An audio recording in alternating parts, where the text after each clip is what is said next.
and how I became an international smuggler flying helicopters, and how was caught and worked my way through the federal prison system in the United States. How I lost everything, and I mean everything, and my road to redemption, the lessons I learnt, and what it means for me today. Here we go. So, we're walking out of the LAX, and everyone's in a pretty jovial mood. I wasn't, but I had a lot of agents around me, and I clearly didn't understand where we were going or how this whole scenario would work. So we get out, the car pulls up. There's an agent in the front there, and they get me in the car in the middle seat. One sits on the left, one on the right, one on the front, one over there. Happy days. And I believe the one driving is from Los Angeles. He's with the federal ICE agents, and the two sitting beside me were from Seattle. They were the lead investigators on my case. And everyone was, it's almost like it wasn't really happening. If I just relaxed my hands, I didn't believe there were handcuffs on me. And everyone just started just talking normally. Everyone was like, "Oh, it's been such a long day," and I'm like, "You're not kidding." I hadn't personally eaten in close to 24 hours, but it was an out of body experience, and I talk about that a lot. But as you move through this whole story, that you don't believe it. I didn't believe I was sitting where I was sitting, and also in the back of my mind, I had Mum on my mind. So all I was thinking was, wherever we're going, let's get some sleep. Let's get this sorted out tomorrow. Let me get up to Seattle, get this sorted out, get to Vancouver, get everything tied up, and I'll be back in Australia. This was my thinking, is I can have this sorted out in the next 2 days and still might make my schedule. What a fucking idiot. And as we were driving, they started talking about how hungry they were, and we should go for Mexican. And I said, I'm just sitting there. Yeah, if anyone's never been to America will understand, Mexican's one of my favourite foods, and I would drive from Vancouver, Washington to Seattle to have it as Aztecas, which is a Mexican restaurant. So I'd cross an international border, drive down there to eat Mexican, and then come back. 6-hour round trip. That's how much I love Mexican. So these detectives were talking about Mexican food. We'll go back to the hotel. They said, let's go back, get changed, get showered up, and then we'll go to that Mexican place right next to the hotel. I'm thinking, cool. I could do with some Mexican food. I was even going over in my head what I'm going to order. I thought, possibly I'll get I'll get a beef burrito, or, I'll just get the classic fajitas. I mostly get fajitas. I'm not really, I want to lose a little bit, so I'll stay off the churros. I'll just get that. I hope they make their own salsa, and I hope they make their own chips. I'm thinking, this sounds awesome. I hope the hotel that we're staying at is nice. Oh, not nice. It doesn't have to be nice. By the sound of it, was a motel, not a hotel, and I'm cool with that. I'm cool. So I'm not really adding anything into the conversation. I felt the conversation was between those four, but I was in total agreement with having a shower and going out for some Mexican food. Yeah, I was in agreement with that.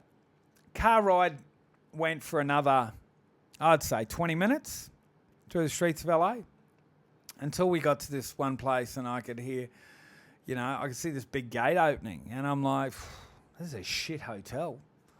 And I'm like, where are we? And they said, jail. And I went, huh? They go, yeah, jail. I think I said, what about the hotel in Mexican? And they go, yeah, we're going to the hotel and we're going for Mexican. You fuckhead are going to jail. And again, reality with the plus-size bat came and hit me in the fucking head like a freight train. Like, wait a second. And by then, it's pretty late. It's most pretty, I'd say 11 o'clock at night. Just like, wait. I can't go to, what are you talking about, going to jail? Yeah. So they all thought it was very funny that I believed I was going to a hotel.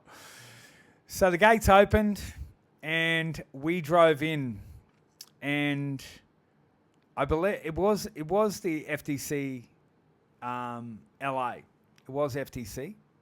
So that's the federal jail or federal institution in LA.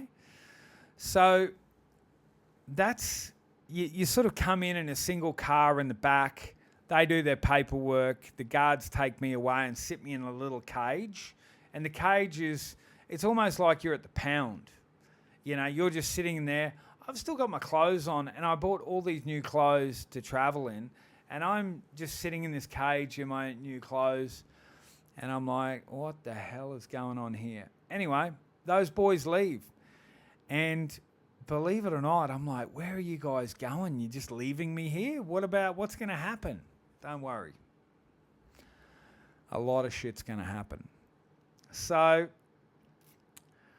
yeah, I had to get processed in. I'm going to know that terminology pretty well over the next couple of months. So a guard comes along and says, rightio, strip everything off and pass it through this little window. And so I went, huh? Yeah, everything's got to come off. And so I stripped off everything except my undies. And he goes, yeah, everything. And we're about four. And I didn't play a lot of team sports when I was a kid, so getting my junk out in front of a bunch of other dudes I hadn't actually done. You know, I was a BMX bandit and an individual sports player at this point, so I wasn't really a soccer, football or dude hanging out in the showers, you know, doing towel whips on naked butts. So it was really out of my comfort zone to get to do the full Monty. But this guy was about 6'7" and big bloke, and I figured if he wanted me, he was going to have me. So off with the jocks I go. He searches everything.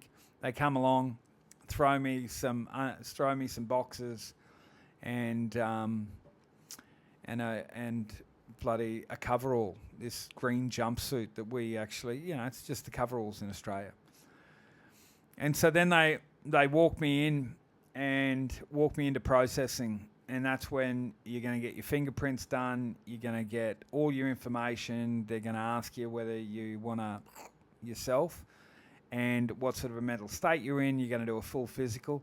This is about 12. This must be 1 or 2 in the morning. I have now been awake for about 36 hours and haven't eaten. So that processing took so much time, and then they keep referring to, don't worry, we'll get you upstairs as soon as we can. And this is a common practice all through every jail or prison I went to. We'll get you upstairs, because I was always in buildings, always in these towers. So processing's on the ground floor, and then they get you up to a unit upstairs, you know, as things got. So it would have been, I remember the lady behind the counter, and I said, I hope I'm not going to get graped. And she just laughed and said, you should be all right. Couldn't believe it. But, yep, over the next hour, I got one pillow, one sheet, and this felt like a knitted blanket. And I was escorted in an elevator, and it's the first time if you've ever been in an elevator where you've got to face the back wall. You go in, you aren't a person anymore. You're a number. So in the elevator I go, and I am now in the system. So stay tuned. It gets hairy.